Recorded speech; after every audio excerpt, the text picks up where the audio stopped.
Bethesda Game Studios just recently held their Starfield Direct showcase event, which gave us a ton of new information about the game, as well as build up the hype for the game even further. It seems like almost everyone is talking about this game right now, and there's still so much more information that we are all searching for, but there have also been a lot of comparisons drawn between Starfield and other games like Star Citizen or No Man's Sky. However, something I haven't really heard many people talking about is Starfield's potential to compete with a game like Star Citizen.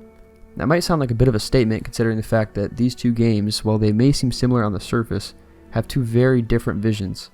But if you stick around, it'll all make sense by the end of the video. But before we begin, make sure to drop a like and subscribe so you don't miss any further uploads, as it helps me to make more content just like this. So without further ado, let's jump right into it. As I previously stated, Starfield and Star Citizen have two completely different visions behind them. Starfield being a single-player role-playing game similar to Bethesda's other games, Fallout 4 or Skyrim, but in space, and Star Citizen being a massively multiplayer online role-playing game inside of a persistent sandbox universe that anyone can hop in and out of at any time. If you know anything about Star Citizen, the main thing you will know is that the game itself isn't actually a very playable game. With the game being in an alpha state, the game is riddled with bugs that can cause minor inconveniences or make you want to quit the game altogether. Not to mention you need to have the absolute best hardware to run this game within any of the cities to have any sort of enjoyable experience. Now, despite all the things that I just said, I think that the game is a great game. Yes, there are many flaws, as it is an alpha, and it may not be for everyone, as it is very unforgiving, but I feel like the potential for this game is huge, just as long as Cloud Imperium Games can speed things up and actually release this game within the next 100 years. Now, if you want to compare Starfield to a game like No Man's Sky, I would say that is a fair comparison, but I will say that No Man's Sky and the Hello Games team have done an amazing job at bringing the game to the state it is today. There are so many things to do in this game, and in my personal belief, this game fits the description of space sandbox absolutely perfectly. So I won't be talking about No Man's Sky in this video. The reason I'm comparing Starfield's scope to a game like Star Citizen's scope is because of one massive thing that Starfield has over Star Citizen: mods. Mods will without a doubt be an integral part of this game, as they are in any other Bethesda game.